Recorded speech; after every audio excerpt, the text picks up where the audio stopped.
I think this might be the best new hunter build this season. And when I mean new, I mean something you haven't played before. Watch our melee ability in the bottom left and how we get it back in seconds. Also watch how these enemies don't even shoot at me. I'm really excited to show you guys this one because I didn't think it would be this powerful, but I'm glad I proved myself wrong. The gameplay you're watching is from the Mythic weekly mission, so I am negative 50 power level in here. But it doesn't really matter when everything is hit with a disorienting, weakening cloud. Even these annoying stasis and strand captains that normally take you out in 2 shots won't even shoot at you or look at you. Or this pack of new flying enemies, they just start floating around in the sky waiting to be taken out. All of this is made possible thanks to our melee ability Smoke Bomb. I guess it's technically called Snare Bomb, right? It puts out a weakening cloud so everything takes more damage, but it also leaves everything disoriented. It's basically the blind debuff where enemies won't even look at you or shoot at you. What's crazy is we get this smoke bomb back within seconds if played correctly, and every weakened enemy you kill will also leave behind another weakening cloud. So you're basically just spreading this weakening cloud all over the place, like if you were spreading poison from necrotic grips. We also get our Transcendents form back in roughly 10 seconds thanks to the way we have this build set up. If you saw in the opening gameplay when I walked in, I believe I killed 5 dregs and then that captain, and I had my Transcendents form. So please stick around and watch this entire video because I know you Prismatic hunters are looking for something fun and new. But first, a quick sponsor. In this day and age, we all have a life on social media and the internet. This is especially true for gamers like us that play a variety of games. This means we're always connected to the internet, and that can be quite scary with cyber criminals and all the personal information they can obtain about you online. Well, that's where ExpressVPN really helps us all out. ExpressVPN stops hackers from stealing your data by creating a secure encrypted tunnel between your device and the internet.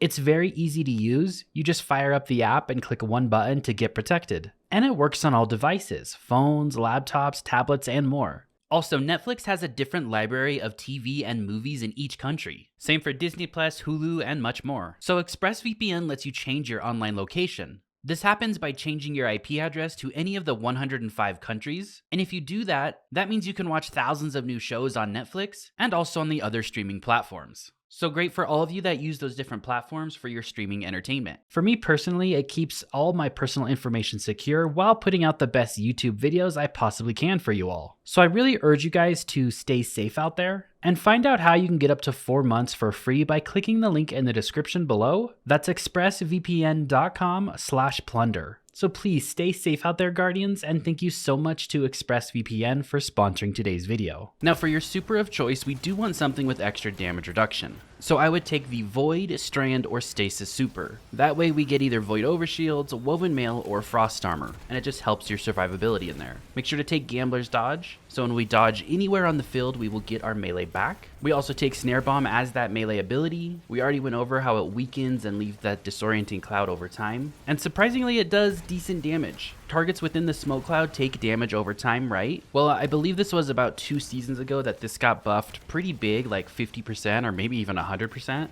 But since they're weakened, it's hitting harder, and we're gonna pair that with a fragment that when they're unraveled, it will hit 50% harder. Speaking of unraveling, we're going to take the Grapple Grenade. This is a dark ability to help fill that Darkness Transcendence bar. And of course, the Snare Bomb all on its own will fill your light bar. You want to use this grapple ability at least 1 time in each room. That way you punch something and you start spreading Unravel to everything throughout that room, the more you deal damage to stuff. And that's going to let that Unravel debuff and help fill our Darkness bar pretty easily. For the 2 aspects, we'll take Stylus Executioner and Gunpowder Gamble. Now, if you don't need the Invis, you could switch this to Ascension, but I tried both in this Mythic mission, and I'm telling you, Stylus Executioner was still better. It's just every once in a while when you get down to that red health, and you just grab a kill somewhere, you go invisible, right? And since all recovery is set to base at like 70 under the old system, you'll recover that health within the 5 seconds you're invisible, which is really nice. And then Gunpowder Gamble got some great buffs this season. Basically, you're just gonna have it up all the time.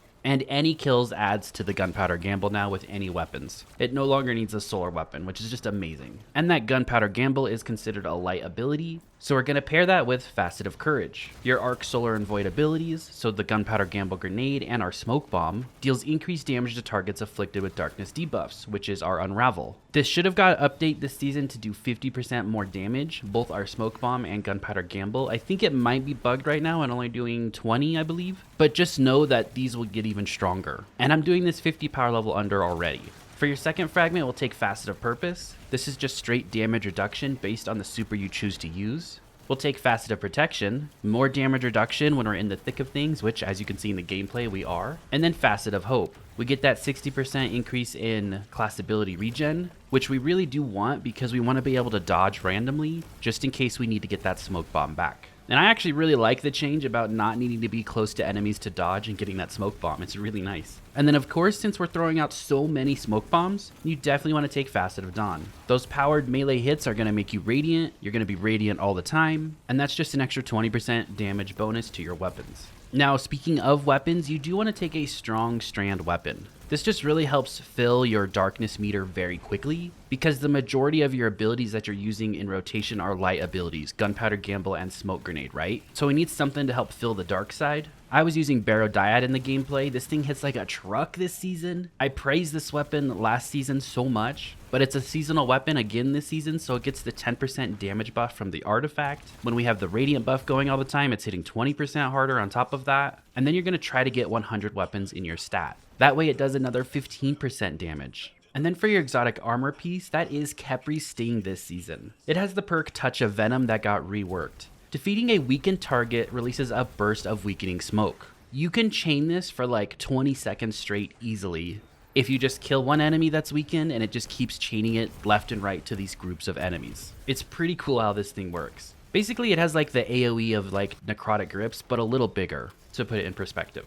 And then it also refunds smoke bomb energy when you kill those weakened targets. So I was running with 100 melee, right? It would take about 3 kills of those weakened enemies to get my smoke bomb back. But the really cool thing is you have the build set up that you have that class ability coming back in 10 seconds or less. And that's not including the mods on the build, which make it even quicker. That even if you only kill one of those weakened enemies, you'll just dodge, have your smoke bomb back, and then we're going into Transcendent so quickly that then you just have infinite smoke bombs when you're Transcendent. And speaking of stats, these are kind of important. You want to aim for 100 melee. This just lets our melee come back very quickly with smoke bomb. That's why we're getting it back so fast. You want to push your class ability up close to 100 if you can. That way it's at a 19-second cooldown. And when you pair that with the 60% increase from Facet of Hope, it turns it into like a 10-second cooldown, which is why it's always available when I need it. And then you do want to push your weapons to 100 if you can. That's another 15% damage bonus to all your weapons. And in all the gameplay you're watching, I had 103 melee, I had 98 class ability, and 89 weapons. So I'm still working on getting better armor, and that'll just come with time with playing the game, right? But those are the stats you want to be aiming for. And speaking of those mods, we do have to go over these. There's really nothing crazy in the artifact that amplifies this. At its core, this build works amazing without any artifact mods. And then for the mods on your armor, on the helmet, I went with a special ammo finder. And since we're using an exotic primary, that ammo is going to drop like crazy. I took a strand siphon and a harmonic siphon. So all 3 of my weapons could create orbs of power. On the gauntlets, we'll take a heavy-handed. Your power melee final blows create orbs of power. This is for our grapple grenade, and just in case smoke bomb gets kills here and there. We'll also add impact induction and focusing strike. This means every time our smoke grenade does damage, we get chunk ability coming back to our class ability and to our grenade.